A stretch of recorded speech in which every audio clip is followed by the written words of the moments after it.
acts which were commissioned or perpetuated by the private individuals who are not even an employee of the Safex Express cannot be possibly attributed to state of Bankustan. This mere factor, Your Excellency, sufficiently negates the attribution of conduct and such individuals to the state, and that this case can only relate to individual responsibility of those 5 individuals and not the collective and the state responsibility of state of Bankustan. If the court has any further questions in this submission, Your Excellencies.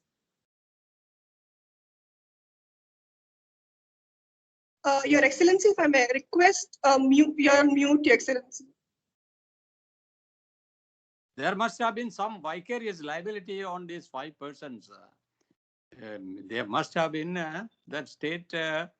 How can state say that they had no such responsibility? Indeed, Your Excellency. To answer this question, Your Excellency, we definitely agree that state has some sort of responsibility over citizens. However, if you take note of the Tehran hostage case, Your Excellency, the court specifically held that what a responsible state ought to do under normal circumstances. In the instant case, Your Excellency, this cannot be termed as a normal circumstances. If I may continue, the trade relation between state of Bankustan and state of Sunderland has been carried on since 1950, Your Excellency, and there have been multiple transports of convoys which was going on since 1950. This particular act of transporting marijuana of 20,000 kilograms is the first instance, Your Excellency. Therefore, it cannot be possibly attributed, it cannot be possibly foreseen by the state of Bankustan that such conduct would have been conducted. This is basically an act of 5 private malicious individuals, Excellency, and it has no connection whatsoever with the state of Bankustan. Had the state of Bankustan knew of this conduct, definitely it would have been stopped the conduct at the first instant itself, Your Excellency. The contract of Bankustan was only with the Safex Express and not with these 5 individual men, Your Excellency. Thereby, it cannot be attributed to the state of Bankustan. We never deny the individual responsibility of these 5 men, Your Excellency. If it answers the question, Your Excellency, or if you have any further questions. Yes, good. Can I proceed, Your Excellency? Yes. Much obliged, Excellency. Your Excellency, my second submission will be on the issue of violation of the drug conventions by the state of Bankustan. Your Excellency, in this issue, I will be assisting the court to reach a conclusion. The state of Bankustan has not violated its international obligations owing to the following 3 reasons, Excellency. Firstly, Bankustan at the outset has an absolute sovereignty to use its wealth and natural resources in its own territory. Secondly, the prohibition of cannabis, the current regime of prohibition of cannabis, has failed to fulfill the very object and purpose of the convention itself. Thirdly, Bankustan's human rights obligations will supersede any other obligations, including the obligations under the drug conventions, Excellency. With regards to first contention, if I may proceed, sovereignty signifies the independence of a state within its own territory. Your Excellency, if I may continue? Yes. Sovereignty signifies independence of a state within its own territory, as laid down in the case of Island of Palma, which is the Netherlands. Inherent in this very right, Your Excellency, is an inalienable right to freely dispose of its natural resources and economic wealth in its own territory, as laid down in General Assembly Resolution number 1803. In the instant case, Bankustan is an independent state, Your Excellency, who has the right in any legislation. It is respectfully submitted that the impugned provisions of drug convention, which is in question in the instant case, which prohibit the use of cannabis, if I may continue. I have a question. Yes, Excellency. What about Article 3 of the 1988 Convention? You see, Article 3, which imposes an obligation on the states to establish as criminal offences production, manufacture, extraction, distribution of any substance contrary to the provisions of the 1961 Convention and 1971 Convention. It is a prohibited thing, cannabis. It is there in schedule. So what are the steps Bankustan has taken to stop such type of substances being exported by its citizens? What is the law on this? In In your state, there is no prohibition on that. Cannabis is permitted. So you could not have made a law. But on the other hand, your obligation under the convention is to take steps and see that it is a criminal offense and the offenders are punished strictly. How do you reconcile both? Yes, Your Excellency. To answer this question, Your Excellency, the laws in Bangladesh only regulate the production and consumption of cannabis within their territory. Your Excellency. The illicit trafficking in cannabis is still a prohibition, it's a criminal offense under the laws of Bangladesh itself, Your Excellency. Therefore, if any individual or any citizen of Bangladesh commits this act of illegal trafficking against the regulation of Bangladeshani law itself, they will definitely be penalized under the laws of Bangladesh itself, Your Excellency.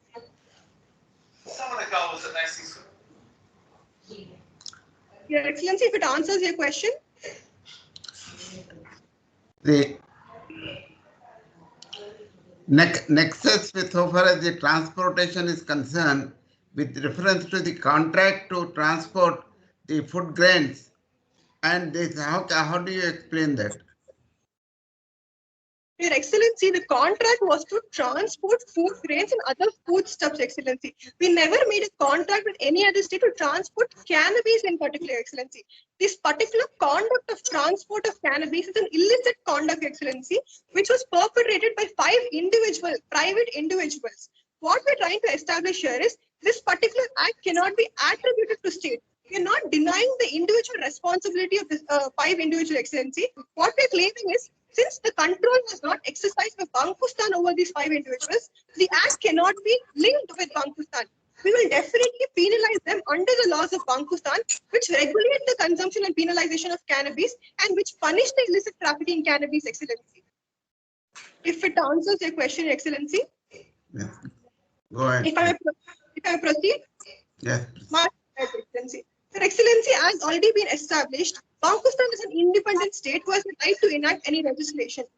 It is respectfully submitted also that the impugned provisions of drug convention, which are in question in the instant case, which prohibit the use of cannabis, has become obsolete with no effective outcome, as can be seen in the reports of the International Drug Commission itself in 2015 and 2020, which states that illegal consumption in cannabis is still prevalent, and that cannabis is a drug which is most useful in illegal consumption. This proves that the main object and purpose of the drug convention, which was to eradicate the use of cannabis 25 years from its incorporation, has not been fulfilled by the prohibitionistic regime, Excellency.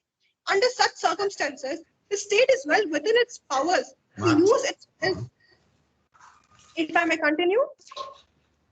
Yes. Go ahead. Under such circumstances, state of Bangladesh, being an independent state, is well within its powers to use its wealth and resources for better opportunities rather than controlling cannabis as a prohibited substances, which have albeit proved to be futile, Your Excellency. This brings us to a second contention that through the legalizing of this cannabis in the territory, Pakistan is actually endeavored to fulfill the true object and purpose of the drug convention itself, Your Excellency, which is the health and welfare of the mankind, as stated in the preamble of all the 3 drug conventions. At the outset, Your Excellency, cannabis is listed in Schedule 1 and 4 of the 1961 Convention and Schedule 1 of the 1971 Convention. And also, as agreed, Article 2, Article 4, Article 28, Article 36 of Single Convention, and Article 7 and Article 12 of the 1971 Convention definitely prohibit the use on sale of cannabis. But this is as a measure to fulfill the very object and purpose of the convention. However, Excellency, there is sufficient evidence that points out to not just the failure of this prohibitionist regime to attain the stated goals, but also shows the horrific unintended consequences, Excellency. Decades of evidence have pointed out and highlighted the economic failings, the public health crisis, and the human rights problems associated with this punitive approach of cannabis. If I may continue, according to a report of Global Drug Commission titled Taking Control of Drugs in 2014, mentioned in page 902 of Compendium, they have stated clearly that this criminalization of cannabis drug and possession has encouraged very high-risk behaviors and has burdened millions of people with long-lasting negative consequences of criminal conviction and stigmatization, Your Excellency. In fact, the 2011 report on the war of drugs by the Global Commission on Drugs itself mentioned in page 927 of the compendium, this report has recommended very strictly that countries must be allowed to respond to the challenges faced by the drugs in their own way, rather than strictly adhering to the international conventions and treaties, Excellency. This will bring us to a third contention, if I may continue, Your Excellencies. Much obliged. The third contention is that when there's a conflict between the human rights obligations of a country and the drug control requirements, the former human rights obligation will be bound to take precedence over the drug control requirements, Excellency. Your Excellency, in the instant case, human rights such as right to life and leisure, right to health and privacy, and right to essential medicines, and further right against discrimination in human treatment of those who use cannabis are inalienable right, and the commitment to them shall definitely take precedence over any other international agreement, including the drug conventions. This was recognized in the Office of UNHCR itself, Excellency, in 2009, which is mentioned in page 1126 of the compendium. Thus, we are establishing that by legalizing the manufacture and use of cannabis is only a policy measure, Excellency, of Bankustan to regulate and streamline the cannabis market and curb the ostracism which is attached to this practice, which is very well within the contours of the Drug Convention preamble itself, along with the human rights obligations of Bankustan, Your Excellency. If I may proceed. I am so sorry to interrupt, but the speaker has exhausted their time. If Excellency permits, just 2 minutes to summarize the issue, Your Excellencies. Okay, 2 minutes. 2 minutes. Thank you, Excellencies.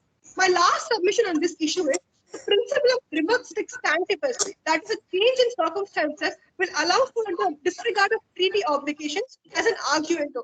Quoting J.W. Garner, Your Excellency, celebrated international jurist, he states that this principle, which is enshrined in Article 62 of the BCLT also, is essentially a ground under which a dissatisfied party either can revise the treaty, supersede or terminate the treaty provisions in conformity with equity and justice, as has been done in the instant case by Bankustan.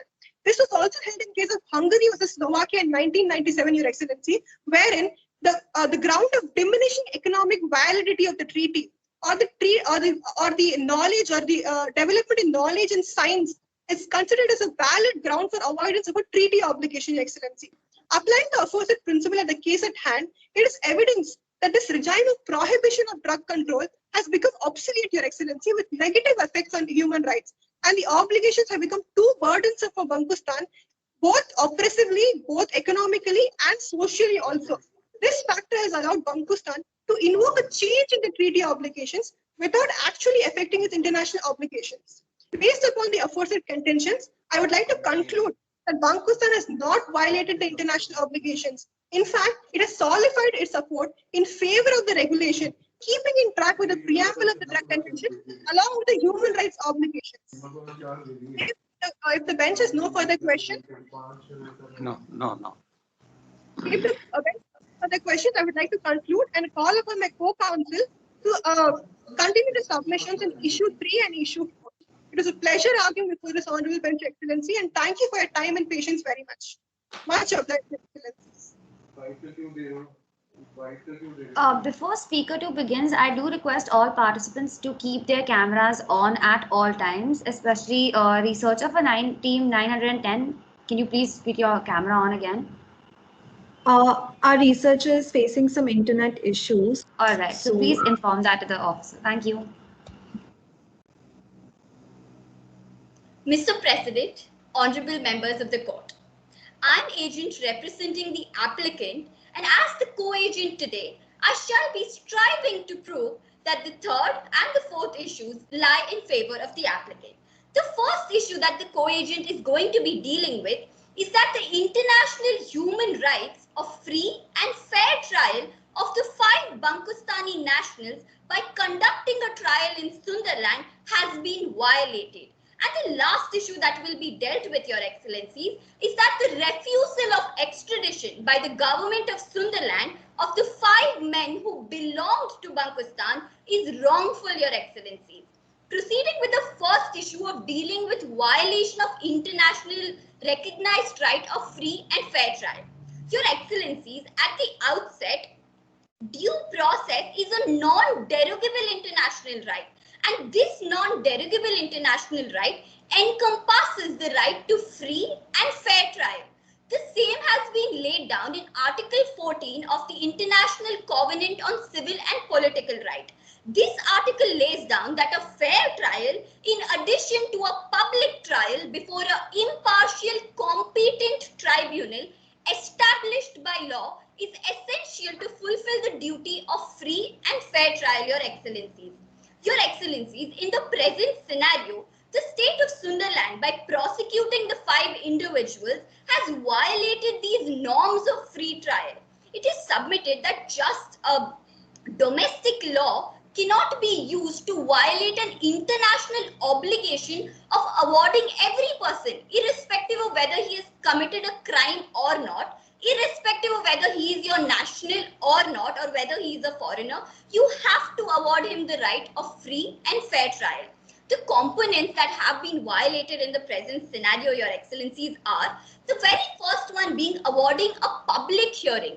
Your Excellencies, in various state practices, as can be seen from the Poland's Constitution 1997, UK's Organic Law 2004, Indian law itself, it is very prevalent that a public trial must be awarded to all convicts, Your Excellencies. But in this case, Your Excellencies, a trial was conducted behind closed doors. There was no public that was allowed. There was no media that was allowed into the trial, Your Excellencies. And this very act contravenes the principle of fair and public hearing laid down in Article 14 of the Civil and Political Rights Covenant, Your Excellencies. Your Excellencies, it is also submitted that even if there are exigent circumstances of conducting a private trial, it has been held in the commentary of Article 14 that even if you hold a private trial due to certain circumstances, it is still your duty to make the judgment, essential findings, evidence and legal reasoning public, Your Excellencies.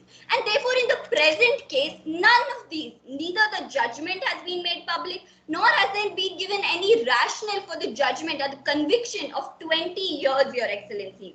And thereby this right of having a public hearing has been contravened in the present case.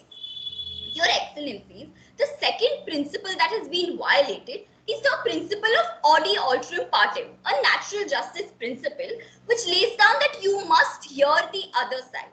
Your Excellencies, Article 36 of the Vienna Convention on Consular Relation very clearly enunciates that every state has a duty to inform the consular officers of the state that they have convicts from. Your Excellencies, on 6th January 2020, the Prime Minister of Sunderland made a statement, Your Excellencies, in which he recognized that the 5 nationals belonged to Bankostan, Your Excellencies. Despite knowing the nationality of the 5 convicts, Sunderland did not make any attempts to convey to the consular officers of Bankostan that such an arrest had been made, Your Excellencies. And therefore, Your Excellencies, by such refusal of consular access, Your Excellencies, proper legal representation could not be awarded to these 5 convicts, because Article 36 of the VCCR, the Consular Relations, lays down that only when consular access is provided, further legal representation through the consular person can be awarded to those convicts. But in the present scenario, at the very first instance itself, consular access itself was denied, and therefore proper legal representation could not be awarded, Your Excellencies. And this is contravening the principle of odi alterum partem.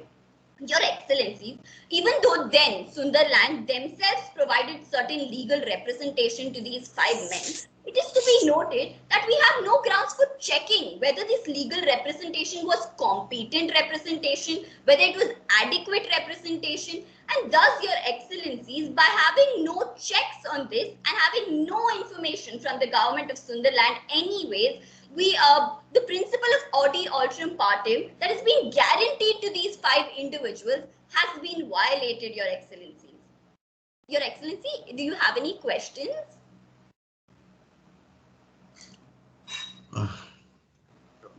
No. Can I proceed, Your Excellency? Yes. Yes. Much obliged, Your Excellency. Your Excellency, the third component that has been violated in the present case is nemo judex in causa sua, which is no man can be a judge in his own cause.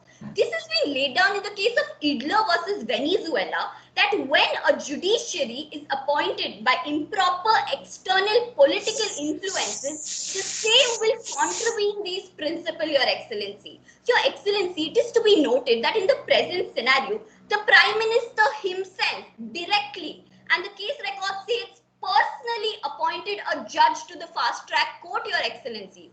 And this personal appointment by the head of the state is what contravenes the impartiality principle of a judiciary, Your Excellency. It is further submitted that the Prime Minister in the media had made incriminating statements stating that he shall strive to endeavor strictest punishment to these 5 individuals. So the Prime Minister has made a statement in the media that he shall give the strictest punishment to these 5 people.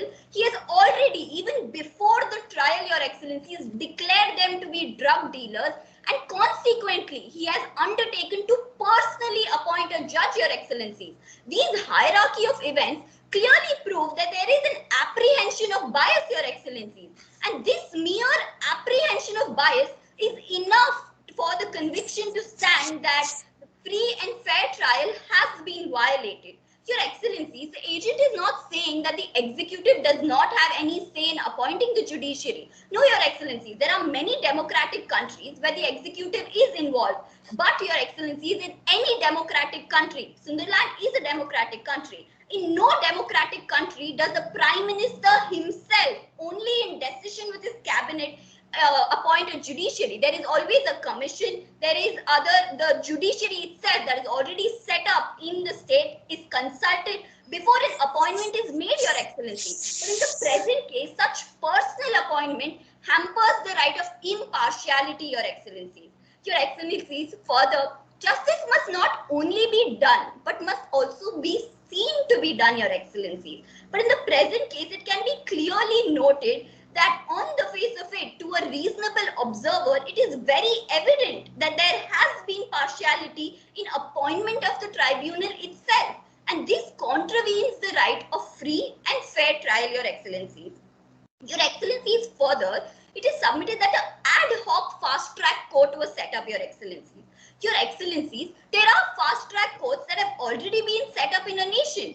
Why was there a reason to set up an ad hoc fast-track court for only one case, Your Excellency? And this is what we are questioning, Your Excellencies. Every state has the right to start fast-track courts, but these fast-track courts are always started for a genus of crime, for an entire species of crime. Like in India, Your Excellencies, fast-track courts have been started for the rape cases and the POSCO Act cases, Your Excellencies. In US, fast-track courts have been started to cater to immigrants, Your Excellencies. But in no state has a fast-track court been appointed only for one case, Your Excellencies, which is to convict these 5 persons. And thus this act of Sunderland in appointing such an ad hoc fast-track court in itself contravenes the right to free and fair trial. Further, Your Excellencies, this court also that was set up by the government of Sunderland. There was no judiciary that was considered or consulted with at all, Your Excellency. So the government on their own have taken a decision to appoint a fast-track court. They have taken the decision to personally appoint a judge. And this clearly proves that there is palpable bias in the trial, Your Excellencies.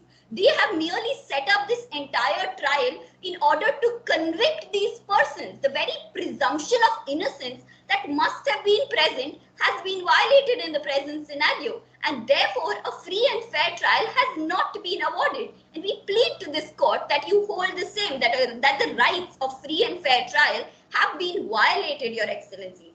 Lastly, Your Excellency, is the last submission. It is contended that a media trial or any pre-trial publicity is an antithesis to principle of presumption of innocence, Your Excellency. Your Excellency, in the present case, the Sunderlandian media vilified the 5 individuals. They alleged in the media that there are Kali cartel, this is a full drug cartel and there are connections with the drug cartel. And there was no evidence to substantiate the same. But this vilification in the media itself violates the presumption of innocence, Your Excellency, and this has been laid down by the American Supreme Court in the case of Rideau versus Louisiana, the British Supreme Court in the case of Attorney General versus General Newspapers, the Indian Supreme Court in the case of State of Maharashtra versus Rajendra Gandhi, that any pre-trial publicity is an antithesis to presumption of innocence. And thereby, Your Excellencies, it is pleaded that in light of all these components that were violated by the Sunderlandian government in setting up a trial itself, proves that there was no free trial, Your Excellencies. Your Excellencies, it is also pleaded that this crime that was committed by the alleged 5 men could be tried in Bankistan itself, Your Excellencies. And despite that, an extradition was refused, Your Excellencies. This brings me to my 4th issue, Your Excellencies, the last submission, if I may proceed. Yeah. Much obliged, Your Excellencies. Yes. I should proceed with the last submission of the applicant. That the extradition that was refused was on wrong grounds, Your Excellencies. Your Excellencies, at the outset, it is submitted that for extradition to take place, a state needs jurisdiction to merely try the crime. In the present case, Your Excellencies, via the nationality principle that one has the right to try its own nationals, the government of Bankistan does have jurisdiction to try these offences, Your Excellencies. Your Excellencies, we are not denying that there's a territoriality principle that will allow Sunderland to also try these individuals. We are merely stating that there is a situation of concurrent jurisdiction, Your Excellencies, and Bankistan also has jurisdiction to try the offences. Your Excellencies, Sunderland refused to extradite these 5 individuals based on the fact that there was no double criminality. So they alleged that the acts of the 5 individuals, which is illicit trafficking and possession of drugs, is not a crime in Bankistan, Your Excellencies, and thereby they would not extradite them. Your Excellencies, at the face of it, this is extremely wrong, Your Excellencies. The Bankistani laws, as I reiterate, have regulated the sale and manufacture of cannabis. It is not left to the Bankistani citizens to procure cannabis from anywhere or sell cannabis that they want anywhere. It is a regulated provision, and anything that goes contrary to regulation shall also be a crime, Your Excellency. Therefore, the act of the 5 individuals, Your Excellency, which I would enunciate. So what was the act of the 5 individuals? The act of the 5 individuals was procuring drugs or possessing drugs in violation of the regulation norms of Bankistan is itself a crime, Your Excellencies, because when a state has laid down certain regulations, it is a law and it has to be followed. But if you contravene that regulation, it will be an offense. Therefore, the broad conduct test, Your Excellencies, which is laid down in the case of McCaffrey, states that it is not necessary that the crime should be pari materia worded in both the countries. It is not necessary that the crime must have coextensive liability in both the countries. Only thing that is necessary for double criminality is that the act must constitute an offense. In the present scenario, the act of procuring against the regulations and possessing drugs itself is an offense, Your Excellencies, and thereby double criminality is present. And therefore, the ground on which the government of Bankistan was refused extradition itself is erroneous, Your Excellencies. And lastly, Your Excellencies, it is to be noted that there is a duty of aut dedere, aut judicare.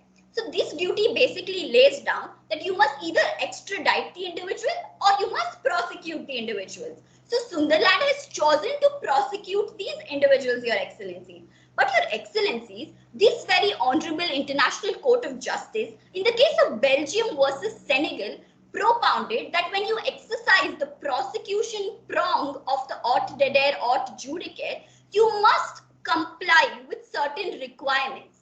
3 requirements to be precise, Your Excellencies. The first requirement is that the submission of the case must be made to competent authorities. Secondly, state must be able and willing to prosecute this individual. Thirdly, there must be genuine prosecution. Your Excellencies, as the agent has already strived to prove that there were no competent authorities. The judge that was appointed was not impartial or independent, Your Excellencies, and therefore this prosecution prong, albeit exercised by the government of Sunderland, has been wrongly exercised, Your Excellencies. A genuine prosecution would entail under international law two tests, Your Excellencies, the objective test, the subjective test. Now, this objective test states that there must be impartial interpretation of law by competent judges. And the subjective part states that there must be will and intent to bring the convicts to a fair trial, Your Excellencies. In the present scenario, Your Excellencies, the fair trial has been violated, Your Excellencies. There has been no conduction of a fair trial at all, Your Excellencies, and therefore, even though this duty has been performed, it has been wrongly performed, Your Excellencies. And in such circumstances of wrong performance of a treaty, in the Trent incident, it was laid down that restitution as a form of reparation shall come into play. So this restitution shall mandate now that you restore the situation as it was before the 5 persons were convicted and prosecuted, Your Excellencies. And thus the situation that the duty of extradition and prosecution would come into play again, Your Excellencies, and thus the refusal of the government of Sunderland to grant the government of Bantustan extradition based on the ground that is stated in the case record. They gave us only one ground to refuse, Your Excellencies, which was absence of double criminality. But like the agent of Bantustan has strived to prove that double criminality is actually satisfied, and thus extradition should not have been refused. But since they did refuse extradition, that was wrongly refused, Your Excellencies. Your Excellencies, if you have any further questions.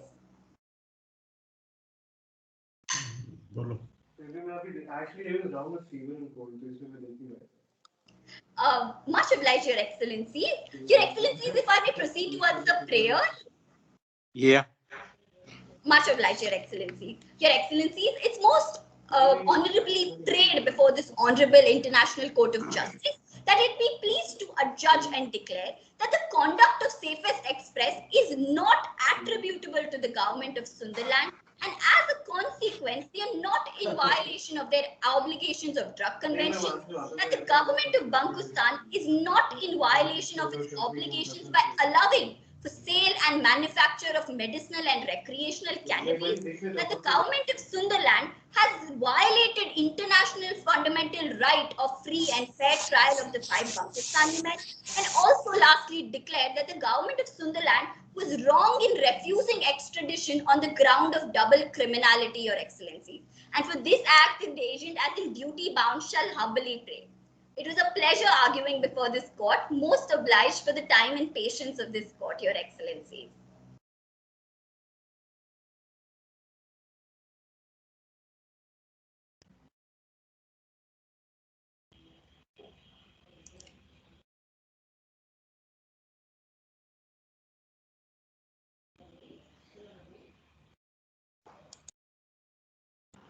Speaker, if the judges do not have any questions, Speaker 1 respondent, you may have the floor. Good morning, Your Excellencies. My name is Swati Kaul, and I represent the respondent, Republic of Sunderland, in the case concerning illicit drug trafficking committed by the Bangtustani citizens. I shall argue for 18 minutes today and consider issues 1 and 2, those relating to the conduct of Safest Express being attributable to the government of Bantustan, and how the state has violated the drug convention.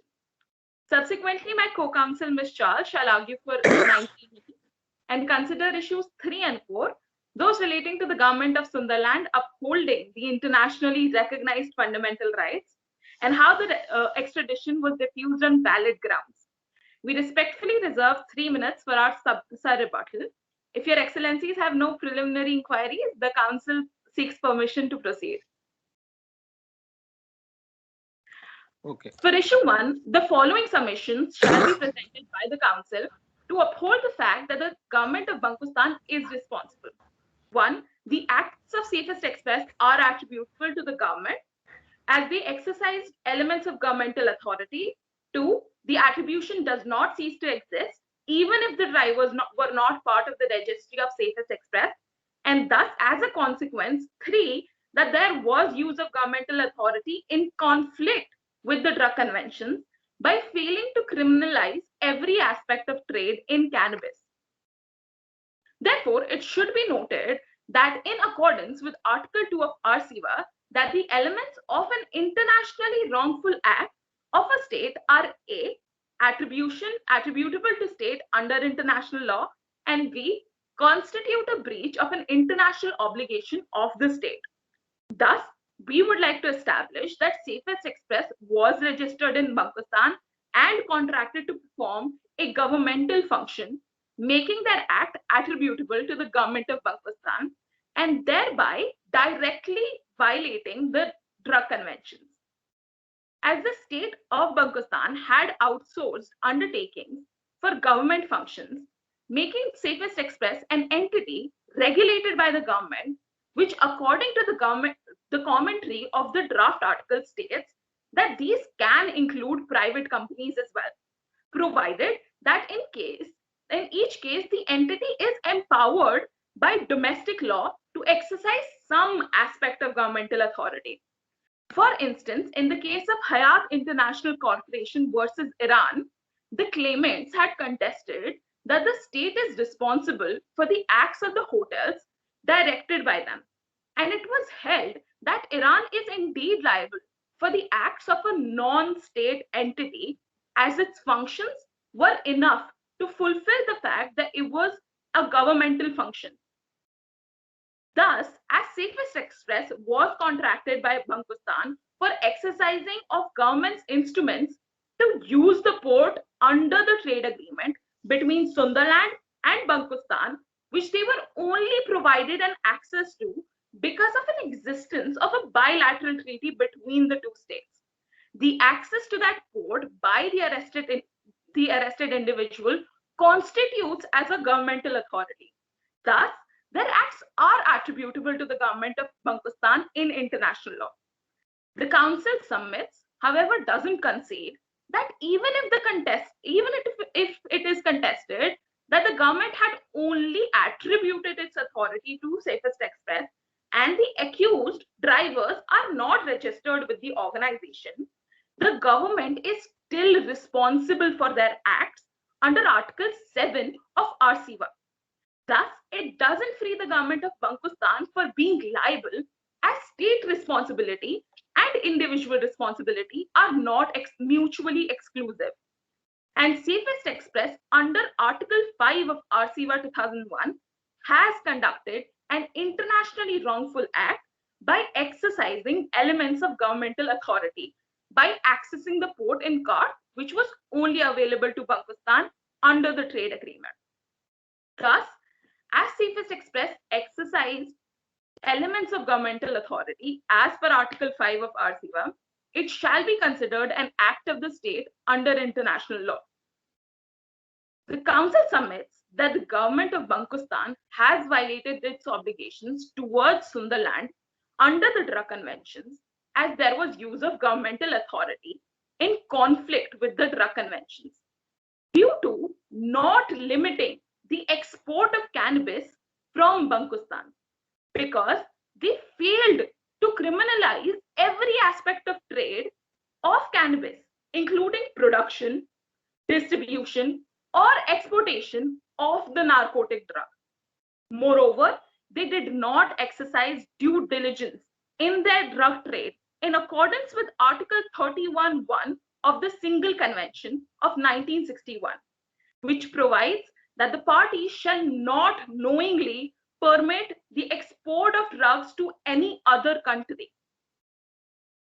Further, in the 2018 report by the International Narcotics Control Board, the board had raised concerns over the increase in cross-border trafficking in countries in cannabis products from states that have legalized non-medical cannabis use to neighboring countries that have not done so, which has similarly been recorded in the case of Sunderland as well.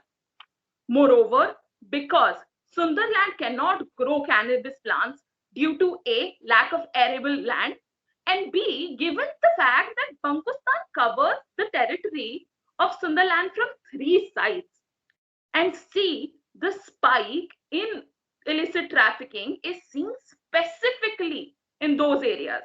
it can be inferred that the drug trafficking is happening through the borders of Bankustan. Moreover, under the guidelines of the separate delicit rule, if a state fails to fulfill an international legal obligation of preventing wrongful conduct by private individuals, the state will be held responsible for violating the duty to provide protection. In the case of B. Earnshaw and others versus United States, the federal agents had found the defendants with illegal possession of narcotics, and it was held that the state of Great Britain was responsible for the acts of the arrested people, as they failed to adopt effective preventing measures to exercise control in order to prevent the conduct of the wrongful acts. Therefore, the governmental policy to open up trade of cannabis is in violation of the Drug Convention. And Bankustan has indeed breached its obligation to ensure that drug trafficking is not limited, and thus is in violation of the International Drug Control Legal Framework. If Your Excellencies do not have any queries, may I proceed to issue 2? Yes.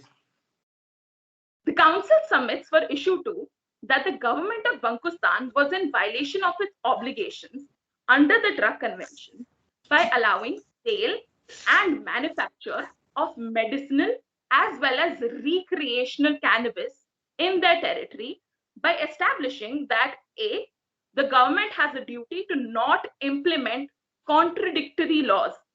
B, the laws are in conflict with the Single Convention of 1969. The laws are in conflict with the Psychotropic Substances Convention of 1971. The laws are in conflict with the Convention Against Illicit Trafficking of 1988. And the government cannot deny responsibility as it defeats the object of the Drug Convention. Thus, the Council submits that the state of Bankustan is legally bound to the provisions for control of cannabis under the Drug Convention and have a duty to not implement contradictory domestic laws which defeat the purpose of the treaty under Article 27 of VCLT 1969 as a justification to circumscribe its duties under those drug conventions.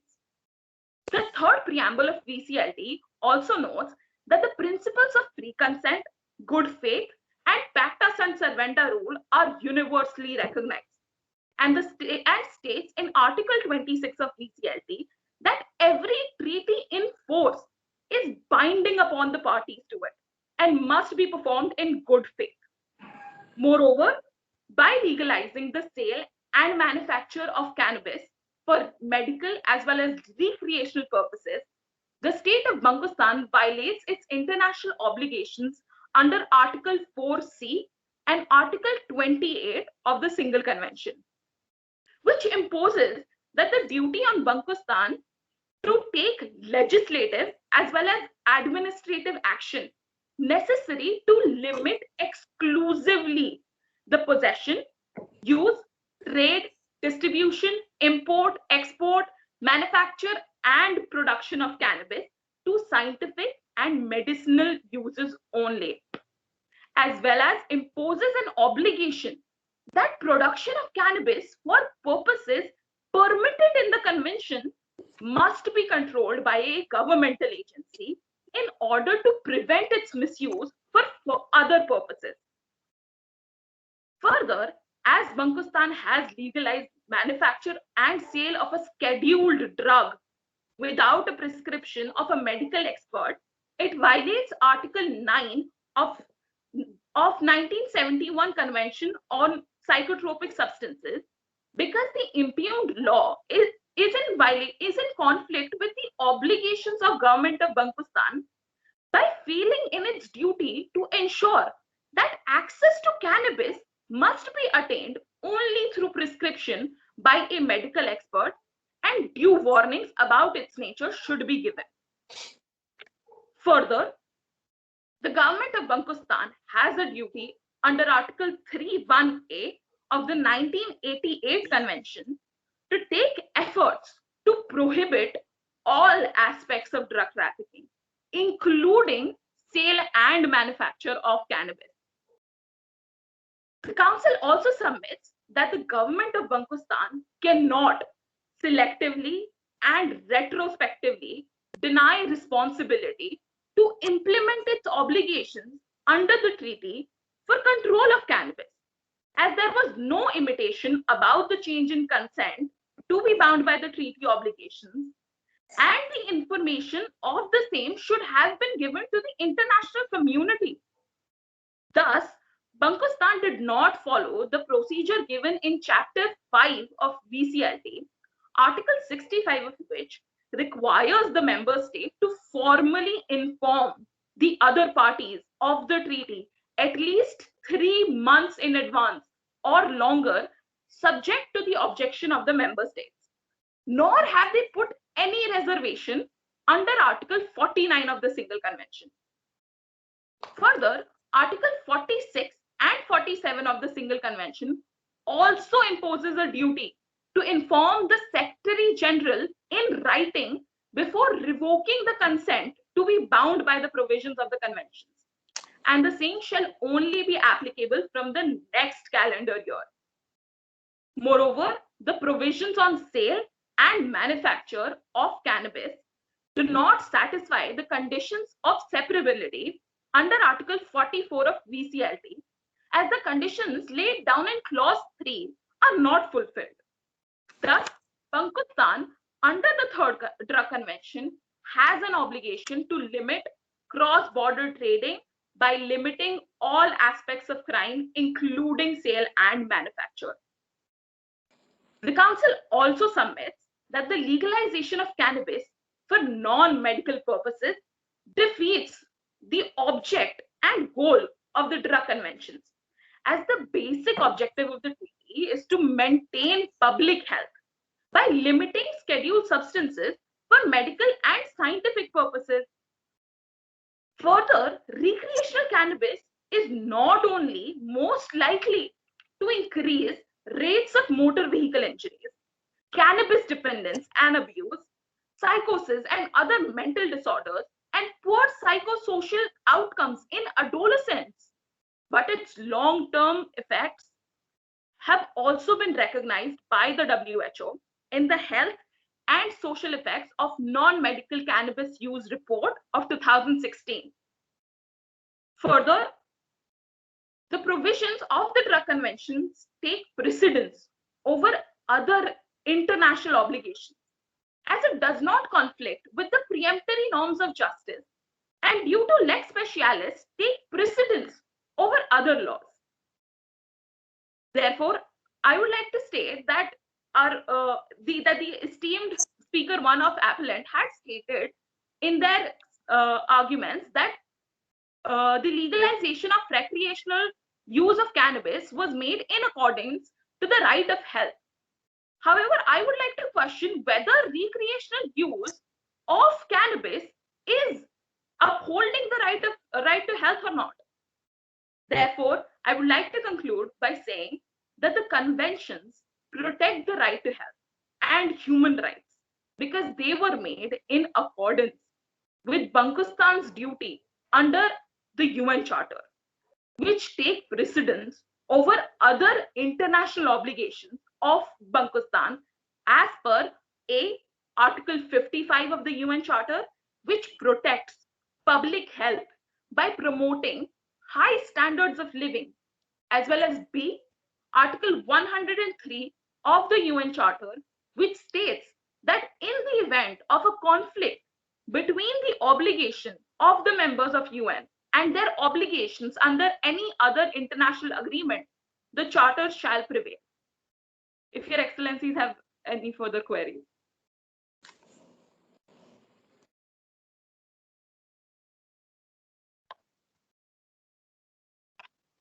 In case of no queries, I would like to submit that it was an honor to argue before this court. Thank you. Okay. And I would like to invite my co-counsel, Ms. Schultz, for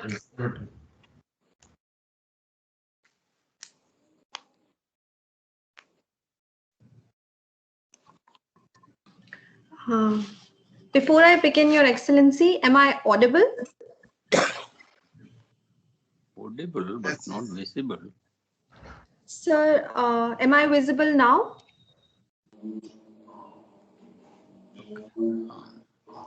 Oh, no. Johanna Charles. Okay.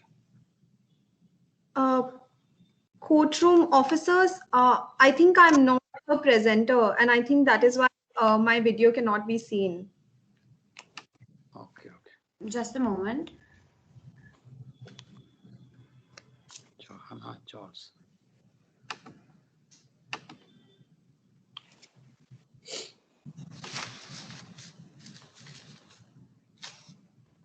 You're visible. I can see you. Okay. Your Excellency, shall I proceed? Okay. A very good afternoon to Your Excellencies in the bench.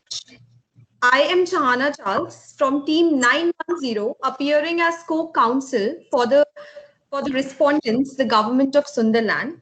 I would be addressing the issue 3 on whether the trial conducted by Sunderland was a free and fair trial, and issue 4 whether Sunderland is right in refusing the extradition request. If it pleases the bench, I should start with the context and move to issue 3 directly. Much obliged. Your Excellency, the obligations arising out of the illicit trafficking convention necessarily requires that the party in whose territory the offense has been committed shall exercise as well as establish the jurisdiction necessary to implement the treaty, Your Excellency. In this case, Sunderland is the party in whose territory the offense has been committed and the criminals or alleged offenders have been caught, Your Excellency, thereby giving Sunderland the jurisdiction and the obligation to act under the Drug Convention, Your Excellency. Sunderland is a country where 40% of the deaths are drug-related deaths, Your Excellency. Sunderland does not have arable land, and it's proven that it cannot grow cannabis, Your Excellency. And after legalization of cannabis by Bankustan, the drug-related offenses and crimes in Sunderland have increased, Your Excellency. The policy in Sunderland, the state policy, is stringent on drugs because of the menace the drugs have created internally, Your Excellency. Thereby, with that context kept in mind, the government of Sunderland submits that it complied with all international standards of obligations of right to free and fair trial as per the Universal Declaration of Human Rights, Article 10 and Article 11, and International Covenant of Civil and Political Rights, Article 14, namely. The grounds for these two submissions are firstly that the minimum guarantees prescribed were provided, and it was within the discretionary power of Sunderland to form the codes, to form the fast track code. Moving to the first submission, Your Excellency, Article 10 as well as Article 11 of Universal Declaration of Human Rights prescribe certain pre-trial conditions and certain fair hearing conditions that are the yardstick of judging whether a fair trial has occurred or not. Your Excellency, the said yardsticks, the said grounds are then firstly that a trial should be done without any undue delay and there should be adequate legal representation. Your Excellency, both of the conditions have been fulfilled by Sunderland as per the fact sheet and clarifications issued, Your Excellency, as the trial was completed within 5 weeks of the arrest and detention. Your Excellency, the presumption of innocence principle does not hold an independent authority like the media into account, Your Excellency. The presumption of innocence is a judicial principle and relates to the time to the investigating officers as well as the adjudicating bodies. Unless Bankustan is willing to submit that they consider media a part of the adjudicating body, it is inconsistent with the basic principle of judiciary that media can be considered as one that has some stake in presumption of innocence, Your Excellency. The authorities and cases cited by Speaker 2 respectfully aim to only those decisions where the media has vilified the statement on basis of people who were involved in the trial, Your Excellency. Since there was no statement by the judge or any investigating authority, the said cannot be claimed as a violation of presumption of innocence principle. Your Excellency, thereby, the defense enjoyed its right to adequate time and facilities to prepare the defense, as no direct violation of any procedural irregularity happened, Your Excellency. In terms of the submission related to Article 36 of Vienna Convention on Consular Relations, to clarify, Your Excellency, the obligation the convention leaves on the party to inform the country of the fact that the national has been arrested. Your Excellency, which was duly done by Sunderland on the very next day after the arrest, as a statement issued. Your Excellency, right after the statement, Ms. Gunjan Rodriguez, who is the head of the state of Bantustan, denied all responsibility of even the convoy and said the convoy also did not belong to Bantustan. Thereby, when they had the opportunity to communicate with the 5 Bankustani men, they denied and did not take the opportunity.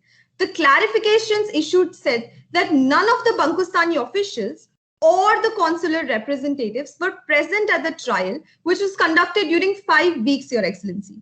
The fact sheets clearly mentioned that there was no denial of access of any sort, Your Excellency. And so the fact of denial claimed by Speaker 2 is merely a conjecture, Your Excellency, and has not been issued within the fact sheet or the clarifications, Your Excellency.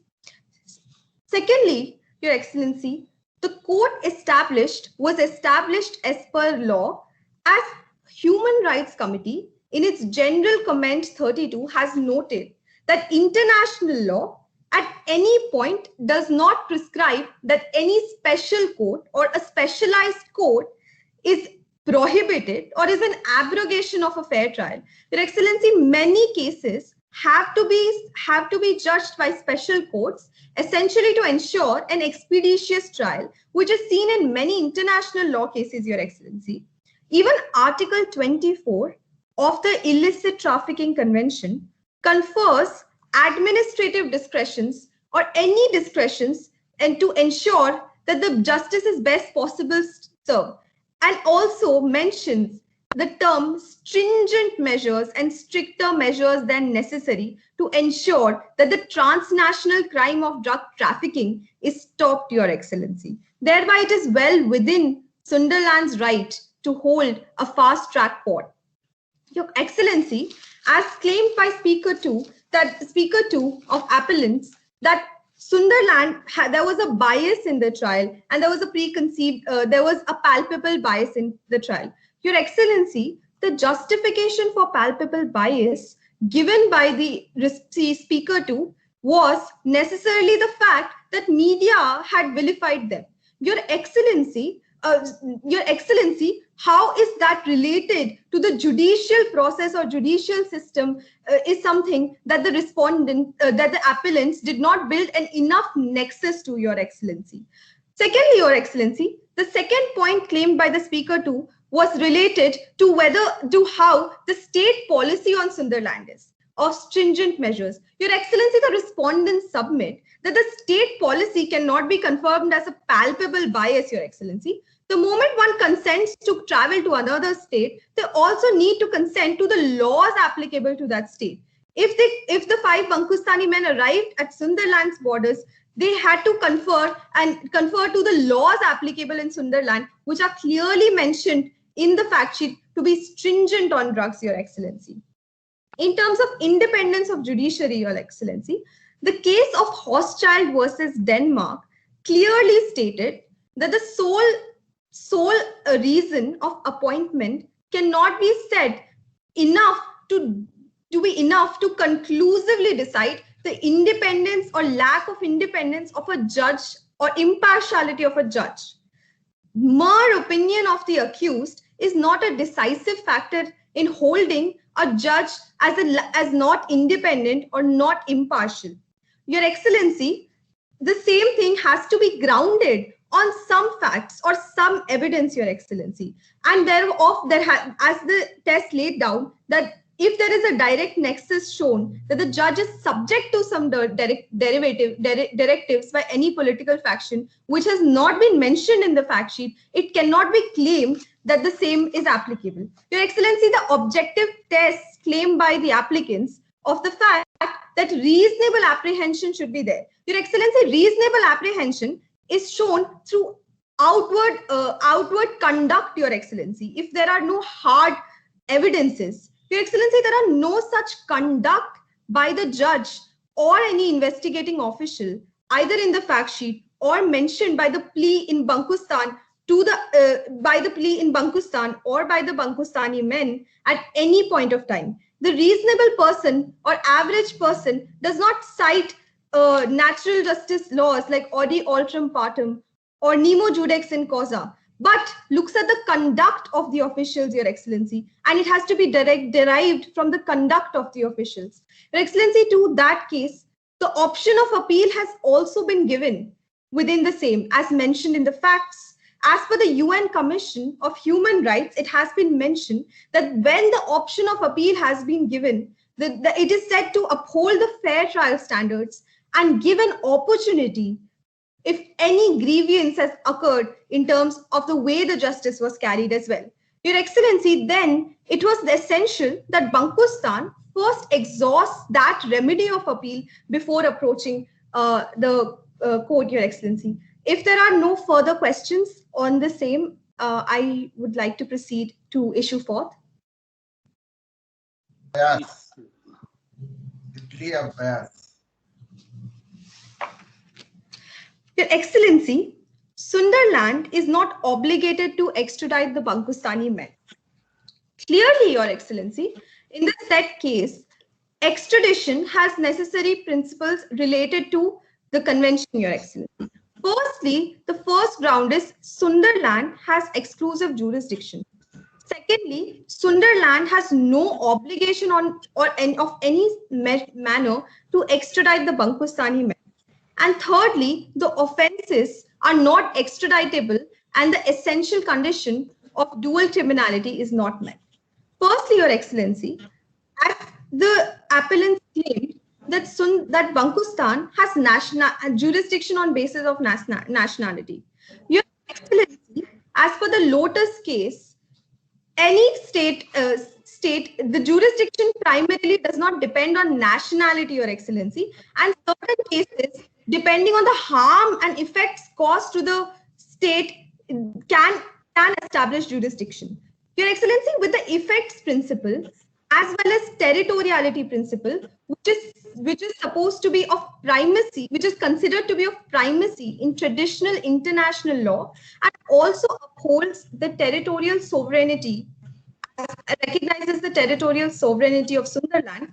An offense committed in Sunderland's territory requires that Sunderland has the primary right to exercise jurisdiction over that, Your Excellency, which has also been upheld by Article 4 of the Illicit Trafficking Convention, Your Excellency. Thereby, secondly, there is no obligation for Sunderland to extradite the Bankostani men. Your Excellency, the obligation of aut ditere and aut judicere is not a customary international law obligation, Your Excellency. Thereby, and the essence of the very same is that when the state does not prosecute an offender, then the other state has a right to ask for extradition, Your Excellency. Here, not only Sunderland has prosecuted and taken cognizance of the matter, but also convicted the offenders, Your Excellency. Thereby, there is no reason for the obligation to arise.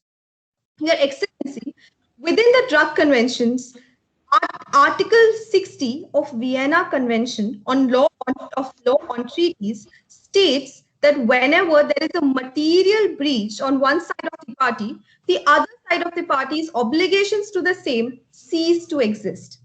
In this case, Your Excellency, since Bankustan has legalized cannabis and breached materially a major aspect of the Convention against Psychotropic Substances, Sunderland's same obligation to Bankustan ceases to exist.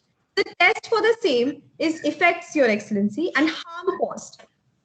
From the point of legalizing cannabis in Bankustan, it has been said in the facts that Sunderland's effect on the same has increased. There has been more drug-related cases, Your Excellency. As the same year, and as well as a report mentioned by Speaker 1 of the respondents, that there has been a report that says that when cannabis is legalized in one part, the cases of trafficking and the effects of the same are seen in neighboring countries as well, Your Excellency. With that being said, Sunderland now has no obligation either on basis of the treaty or on any other basis to cooperate with Bankustan, Your Excellency. Your Excellency, under Article 6, Subclause 5 of the Drug Convention, the right to refusal of Sunderland has been given, and that same has to be considered under consideration of domestic laws of Sunderland, Your Excellency. Firstly, Your Excellency, the extradition is only a possibility as per mentioned by even the commentary of the 1988 Illicit Trafficking Convention. Secondly, Your Excellency, the essential conditions for extradition are not met. Speaker 2 claimed that Bankustan, that principle of dual criminality has been met, and the same is an offense in Bankustan. Your Excellency, as per the clarifications issued, subpoint 7 of the final clarifications, it was mentioned that the law in Bankustan is silent on the aspect of illicit drug trafficking, Your Excellency. That conclusively determines that there is no authority, there is no law, there is no legal provision, there is no penal provision that can try the 5 Bankustani men as per what Speaker 2 contended. Your Excellency, the Manual on Mutual Legal Assistance and Extradition by the UN Office on Drugs and Crime prescribed that the offense should be punishable in both states. Your Excellency, let's look at the facts and flip the facts to Bankustan. If the men with 25,000 kilograms of marijuana were caught in Bankustan, Your Excellency, there is no penal provision in Bankustan to consider that as an offense, Your Excellency, as possession with intent is legalized in Bankustan, Your Excellency, and thereby there is no basis for dual criminality, Your Excellency. Secondly, Your Excellency, possession with intent was a charge that was filed by. With analyzing the same set of conduct in Bankustan, even according to Speaker 2's principle of broad conduct, the same conduct does not attract any penal provisions. Your Excellency, then the only provisions that would be there would be of impersonating a safest express or impersonating a convoy. Excellency, those offenses are not offenses mentioned within the Article 3 of the Illicit Trafficking Convention. If the said Bankustan wants extradition, according to that convention, Your Excellency, the said offenses are not established as the same convention has been violated by Bankustan, Your Excellency. And Sunderland's domestic laws hold stringent penalties for possession of drugs. Thereby, it is justified for the grounds of refusal for extradition by Sunderland. Your Excellency, as noted in Speaker 2's submissions and also as justified by, as substantiated by our submissions, Speaker 2 conceded that they don't want the order or conviction by Sunderland to be quashed, but they still want extradition. Your Excellency, what this means is that extradition will now be carried out with conviction, Your Excellency, which means the principle of double jeopardy is violated, Your Excellency, as it is seen that now these offenders would be convicted for the same crime twice in both the states. Neither in their prayer have they mentioned that they want the conviction to be quashed at any time, or have conceded in their oral submissions that they don't want the conviction or order to be quashed, Your Excellency. The onus is on applicant to show us beyond doubt whether there was a substantial amount of palpable bias or lack of independence by judiciary, whether there is substantial amount to show that the possession of drugs could be a crime in Bankustan, as even with flipping the facts to Bankustan, there is no alleged crime that happens. Your Excellency, even assuming but not conceding, even if there is a crime in Bankustan, Sunderland, according to the material breach Article 60 of Vienna Convention on Law and Treaties, does not have any obligation to extradite the 5 Bankustani men. Your Excellency, if there are no further questions, I shall move to the I'm sorry to interrupt, but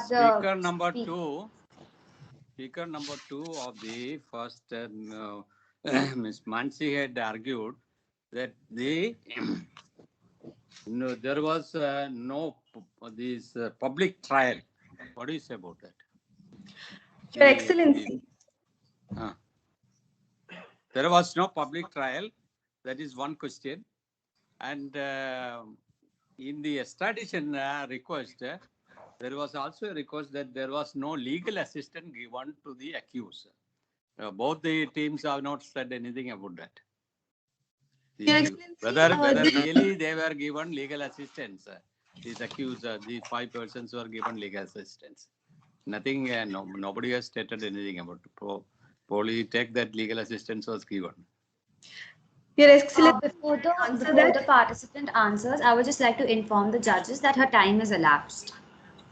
Your Excellency, may I take a few minutes to answer the query? Okay. Thank you.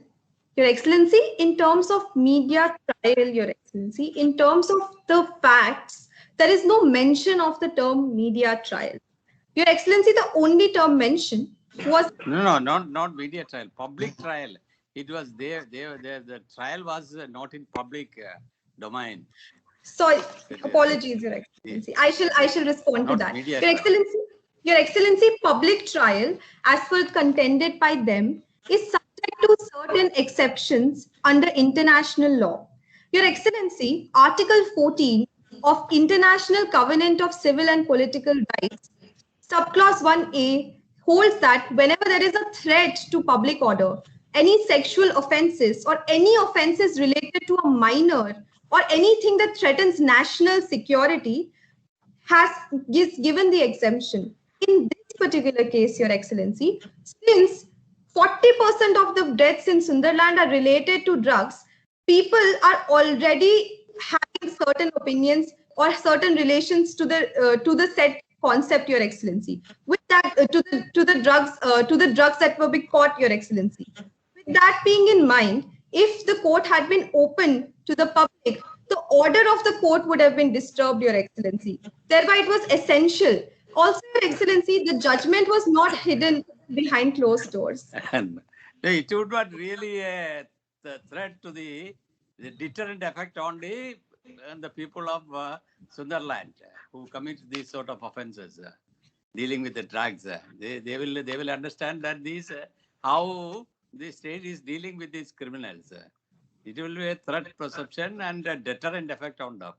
They will not commit such offences. Anyway, that's all. Your Excellency, to answer the second query, according to the facts issued, legal assistance was duly provided. Thereby, the claim. Okay. Good. Your Excellency, does the bench have any further questions? I would just say that when they are extradited to the other country, there is no question of double jeopardy because they all need not say that the punishment is quashed and all, because it has no effect. When they come back to their own country, all punishment, everything just evaporates. No effect. So they need not quash it. The extradition is effectively washes off all previous convictions. So there is not double jeopardy. Your Excellency, may I just respond to that in 30 seconds? Yes. Your Excellency, yes, Your Excellency, the observations are Your Excellency, according to the observations and the submissions by Speaker 2, the submission asked that they are fine with convicting and sentencing of the Bankustani men for 20 years, but Your Excellency, they want to then prosecute them and charge them with the same offense, thereby attracting the same penalty of having the They same. will have to again face trial. That's all. Yes, Your Excellency. Yeah.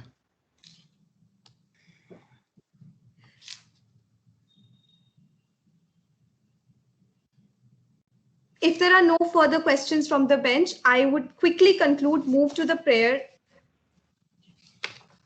Your Excellency, the Council for Respondents pleads the court to declare that the acts of the alleged offenders are attributable to the government of Bankistan.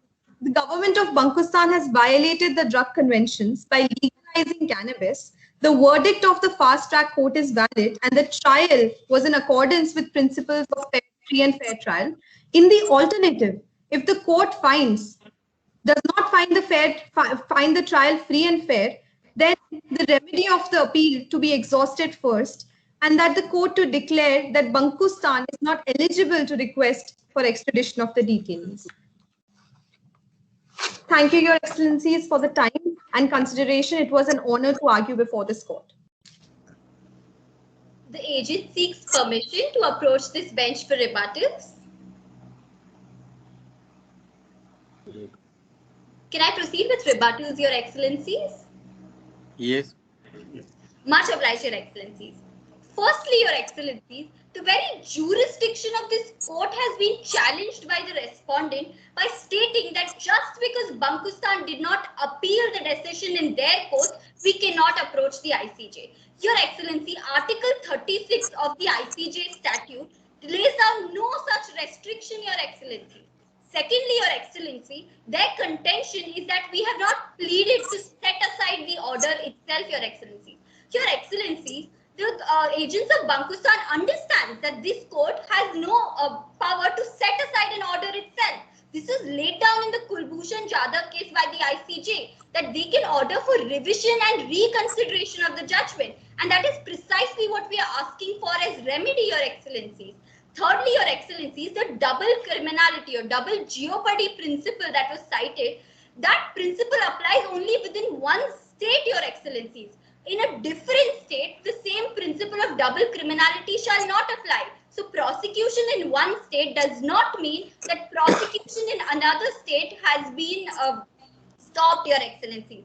And fourthly, Your Excellencies, it is their contention that just because Sunderland had a lot of drug abuse and 40% deaths due to drug abuse, the trial should have been conducted in private, Your Excellency. Owing by this explanation that was given, then if there are multiple rape cases in a country, then all convicts of rape cases must be tried behind closed doors only in the country, because the country is plagued with rape cases, Your Excellency. This connotation or explanation that just because there is drug abuse, that the rights of the individuals can be curtailed by giving them a private trial itself is contrary, Your Excellency. Your Excellencies, further, the respondent councils have very smartly refrained from stating that the judge was appointed by their own Prime Minister personally, Your Excellency. This Prime Minister had made a statement before itself that he would strive to give strictest punishment, and then he has appointed this judge. This question was not even dealt with, Your Excellency. Coming to Your learned Excellency's question on legal assistance, Excellencies, it is pleaded here that improper legal assistance was granted. We are not saying that legal assistance was not granted. Even albeit granted was improper, Your Excellencies, because consular representatives should be informed. Once these consular officers are informed, then they will award legal representation to their nationals of Bankistan. But here the consular officers were not informed at all, Your Excellencies. Your Excellencies, further, going by the respondent council's connotation that a statement made by the Prime Minister in the media is information to the consular offices of another nation. It is their contention that on 6th January, when their Prime Minister made a statement that such 5 people have been convicted, the responsibility of consular access and suo motu being fulfilled, Your Excellencies, which is not the scenario. There has to be a formal notification, formal communication of the information, which was precisely not done in this case, Your Excellencies. Your Excellencies, further, it has been stated that the duty of aut dedere or judicare is not customary, Your Excellencies, which is erroneous. Multiple nations, Your Excellencies, via the criminal procedure codes, like of Azerbaijan, the Cape Verde's criminal procedure code, Colombian penal code, have recognized aut dedere or judicare. And this court, under Article 38 of the ICJ, recognizes general state practices to be binding on this court, Your Excellency. Therefore, aut dedere or judicare is indeed a customary obligation. Nextly, Your Excellency, it has been stated that illicit trafficking is not a crime in Bankustan. Your Excellencies, the entire premise of basing double criminality which was contended was that the possession of drugs in violation of regulation norms of Bankustan itself is an offense, Your Excellencies. We are not claiming that illicit trafficking is an offense in our country. We are merely stating that possession of drugs in violation of regulation itself is an offense that can be punished. And this is the same offense that they were prosecuted for in Bankustan, in Sunderland. And thus double criminality is present, Your Excellencies. Further, Your Excellencies, the first two issues that were dealt with about the private individual's conduct, Your Excellencies, it is submitted that Safest Express that was contracted, Your Excellencies, it's a commercial contract, not a governmental obligation being transferred to Safest Express. A commercial contract between the government and Safest Express to export only food grains, Your Excellencies, only food grains. We had not given them any authority to export drugs. And if 5 individuals hijack the convoy of Safest Express and use it for exporting or illicit trafficking of drugs, there is no nexus to attribute this conduct of an independent contractor. And I reiterate, Your Excellency, I'm so sorry an to independent interrupt, contractor to the government the of speaker has exhausted their time by 2 minutes, has exceeded the time limit. If I can just have 30 seconds to make 2 more points, Your Excellencies. Much obliged. Much obliged, Your Excellencies. I should wrap up in 30 seconds. Your Excellencies, further it was contended that Article 45, 46 of informing have been violated by the Vienna Convention of Law of Treaties. Your Excellencies, at the outset, a convention must be read as a whole, Your Excellencies. Merely articles that are favorable for the respondent cannot be pulled out and used, Your Excellencies.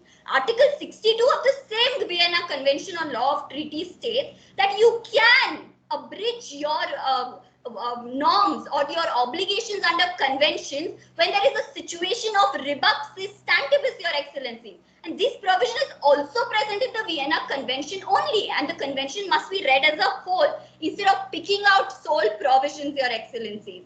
And with this, Your Excellencies, the agent concludes rebuttals. Most grateful for time with this court.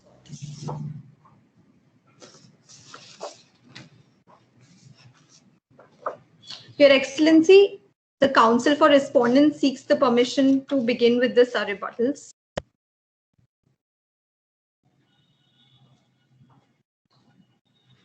Okay. Much obliged, Your Excellency. Your Excellency, the rebuttals are going to go issue by issue, but before that, Your Excellency, starting with the observation by the Speaker 2 of applicants of using picking and choosing conventions, Your Excellency, the first point of the same is that how has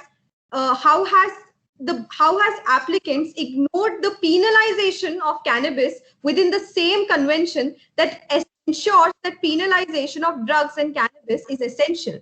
However, they have chosen to keep in mind the right to health, which has been set and allowed by the provision. However, they have completely ignored that all other sort of uses, as in Bankustan, recreational use as well, is expressly prohibited. Your Excellency, starting with Speaker 1. Speaker 1 has conceded that that in normal circumstances, the state is entitled to the state is entitled attribution when an act is within the normal functioning of the state. Your Excellency, this pursuant to the same question, is it not normal for a state to check its borders before people cross the borders. Your Excellency, the state has full authority under its sovereignty and duty to check its borders before anyone leaves the said borders under a trade agreement of transportation as mentioned in facts. It is the normal duty of the state to have checked the 5 Bankustani men who were carrying 25,000 kilograms of marijuana before they reached Sunderland, Your Excellency. This is how the vicarious liability of the state is there, Your Excellency. They conceded that they overrided the convention. The Speaker one expressly said that they think that the measure in the convention, measures prescribed in the conventions of prohibition have failed. So they have come up with their own measures which says that legalization is going to help the state. Your Excellency, that is conceding and accepting that their measures supersede the international obligations. Thereby, within the issue that they had to be arguing, Your Excellency, they have conceded that they are fine with overriding the international obligation as they think that legalization is better than prohibition, Your Excellency. Talking of the second speaker, Your Excellency, the second speaker in the rebuttal speech has done a logical fallacy and red herring by overgeneralizing that, okay, because there are many rape cases and sexual offenses in India, all of them must be judged by a special court. Your Excellency, with the same red herring that they pointed out, we need to point out and tell them, Your Excellency, with the same, that there has to be judicial discretion appointed to the same, Your Excellency. With any case that is related to, has to be done with undue delay and has to be tried expeditiously, are the cases where fast-track courts are appointed, Your Excellency. All the drug-related offenses within Sunderland are not necessarily the same as the 5 Bankustani men carrying 25,000 kilograms of marijuana, Your Excellency. The more seriousness of the act ensures that there has to be a stricter measure taken, which is under the obligations of the convention. Your Excellency, the case cited by them of Kulbhushan Yadav also notes that even if you don't ask for the order to be quashed, it can be asked for the conviction to be kept on hold, Your Excellency, when they concede that they are okay with the conviction to be done and the people to be tried sentenced for 20 years and then be prosecuted in Bankustan under international principles of extradition and the manual by United Nations. It is stated that it is the act that is being offended. So the prosecution of the act twice in different states still attracts double jeopardy, as double jeopardy is not limited by one state's constitution that way, Your Excellency. It is a universal natural justice principle, Your Excellency. Thereby, their conjecture of illicit trafficking of drugs by Bankustan being a crime is a concession on their part between Speaker 1 and Speaker 2. If Speaker 2 claims they are okay with penalizing possession of drugs as claimed by them in the rebuttal, in Bankustan, they're inherently claiming that they are in violation of the treaty, as that offense is only attracted through the first two treaties, first two conventions by the drug, which Speaker 1 was claiming that they had not violated, Your Excellency. Your Excellency, Bankustan has no laws to regulate the same or no laws to legalize the same mechanism, Your Excellency. Mere conjecture of saying they will do it, they shall do it, Your Excellency, does not conclusively prove the same. Their contention of the Prime Minister personally appointing is factually incorrect. Paragraph 11 of the moot proposition states that Prime Minister, along with consultation with his entire cabinet, had appointed the judge. Your Excellency, there are many cases within democracies where the same has happened. And Your Excellency, that unless there is an outright violation of the same, on the mere conjecture of the same, we cannot say that there is an inherent bias, Your Excellency. I am sorry to interrupt, but the participant has exceeded their time limit by 2 minutes. I shall just conclude in 1 second. Your Excellency, the claim of extradition there being a customary obligation, Your Excellency, is false, as there is no opinio juris, Your Excellency. Thereby, the Council for Respondents conclude their rebuttals. It was an honor arguing before this court.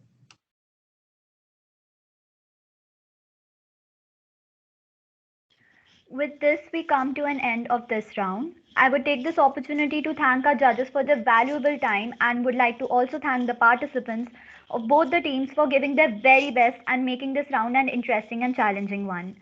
I would now like to invite Ms. Millie Kothari.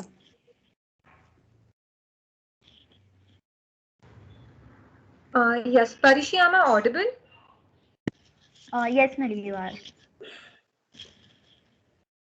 Quoting B.R. Ambedkar, a great man is different from an eminent one in that he is ready to be the servant of the society. I, Millie Kothari, take immense pleasure in introducing our president of the bench for today, that is Justice K.G. Balakrishnan. For a man of such stature and prestige, I hope my words do justice as I go on to talk about his eminent journey. Honorable Justice Balakrishnan is the former Chief Justice of India and former chairperson of the National Human Rights Commission of India. Lordship has completed his graduation from Maharaja's College, Ernakulam, and then moved to acquire a degree in law from Government Law College, Ernakulam. In 1968, Lordship started his practice in the Munsif's Court of Vaikom.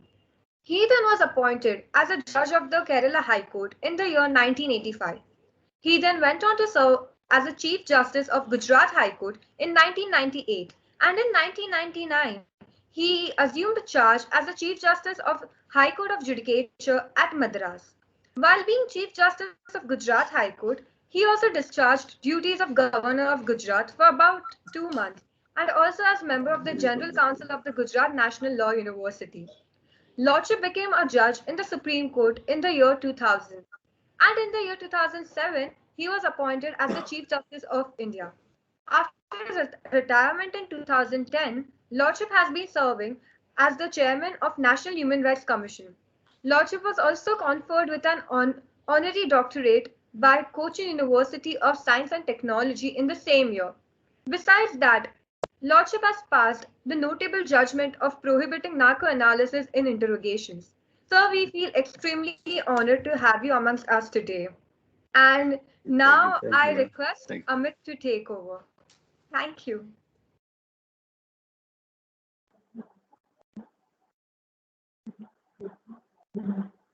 Hello, am I audible? If anyone can please hear me. Thank you, sir.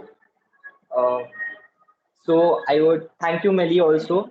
I would now take the opportunity to introduce another prestigious personality amongst us, Honorable Chief Justice M.N. Rao. So was born on 22nd April in 1926 at Nellore. He passed BA, ML educated BA at the VR College, Nellore, and obtained a degree of law from the Andhra University, Volta. Further, so after obtaining the Masters of Law in Constitutional and International Law from the Madras University in 1961, he enrolled as an advocate and practiced for more than 12 years at the High Court of Andhra Pradesh. Later, he was also appointed as a district judge, a session judge in 1973 by direct recruitment.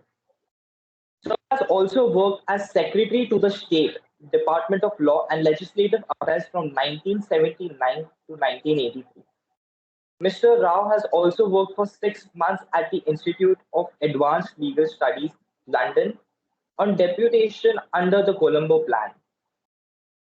He was also appointed as a permanent judge of High Court of Andhra Pradesh on 11th July 1986, and later on being its acting Chief Justice from 22nd October 1977 to 2nd October 1947.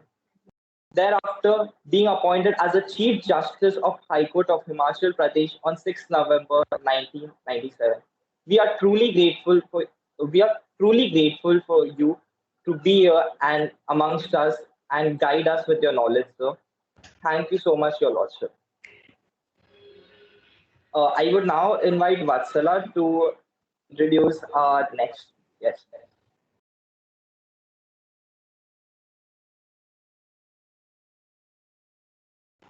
Am I audible? Yes, Vatsala. I would like to introduce Mr. Justice Qadri Syed Shah Mohammad. He's a former judge of the Supreme Court of India. He was born on April 5th, 1938. He has got an educated of BA LLB from Osmania University, Hyderabad, and NLB from the University of London, with a specialization in taxation, company law, and Islamic law. He is the bar from Lincoln's Inn, enrolled as an advocate on 7 January 1963. He has practiced both on original side in trial courts and on appellate side in the High Court of Andhra Pradesh at Hyderabad from a moment of Andhra Pradesh. He was a part-time lecturer in College of Law, Osmania University from December 1972 to October 1981. He has also worked as a government pleader in the High Court of Andhra Pradesh at Hyderabad from October 1981 to July 1986. He was appointed as a judge of High Court of Andhra Pradesh in July 1986. He was for some time the Dean, Faculty of Law at Kakatiya University. He was also a member of the Board of Governors, Andhra Pradesh. He was Judicial Academy. He was the Executive Chairman of Andhra Pradesh State Legal Services Authority. He worked as the acting Chief Justice of the High Court of Andhra Pradesh from 1997 to December 1997. He delivered many judgments on constitutional law, taxation, civil law, and criminal law. He was appointed as a judge of the Supreme Court of India on December 4th, 1997. He is an executive member of the National Academy of Legal Studies and Research University, that is NALSAR, University of Law, Hyderabad. He has been a member of the Collegium of the Honorable Supreme Court and held the position of the chairman of the Supreme Court Legal Services Committee on January 1st, 2003. He retired as a judge of the Supreme Court of India on April 5, 2003, and was appointed as a chairman, Authority for Advanced Ruling Income Tax, with full additional charge of chairperson for Authority for Advanced Rulings, that's Customs and Central Excise, on 27 January 2004, and has been working since then. We extend our heartiest gratitude to all the judges for their kind presence amongst us today. Thank you so much for guiding the budding lawyers with such brilliance and awe. We are very sure that the questions that have been posed have indeed sharpened their legal thinking of the participants today, and they will definitely leave the virtual courtroom with an experience that cannot be placed into words. Thank you.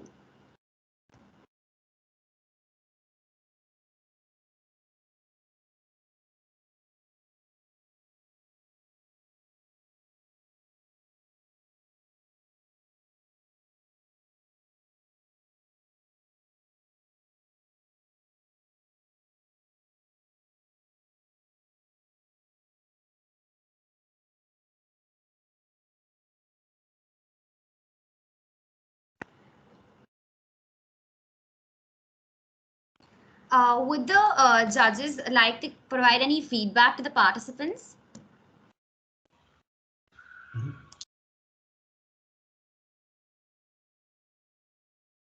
No, the feedback, global feedback. About what? About their performance and how they. Oh, yeah. Feedback about the performance. Wonderful, wonderful. All the very happy that you are all, the girls are coming up like anything. When we studied, practically there were no girls at all. Out of 60 students, there were only 4 or 5 girls in LLB. Now the law colleges are full of the girl students. But gradually the representation in the judiciary also will come up. Now there are only 2 judges in the Supreme Court. When your batch and all come up, I think more than 50% would be occupied. The female judges will be occupied in the superior courts, High Court and the Supreme Court. When the Mongolian judges came, these out of 9 judges, 5 judges were women. So India also will soon. Very happy. Your wonderful performance. Your skill, and I wish you may join in the profession on the not go with these corporate people. Be on the litigation side and fight. Then you should show the merit. Thank you very much for seeing all your performance. Thank you, sir. Thank you. With this, we come to the end of the round. We request the participants, we would like to inform the participants that the next round will begin at 1 p.m. sharp, and we request them to join in that time. And we request the judges to email the score sheets to the email ID that has already been provided to them. Thank you. Okay. It's done. Yes, sir. Thank you. So we have to sit next session also.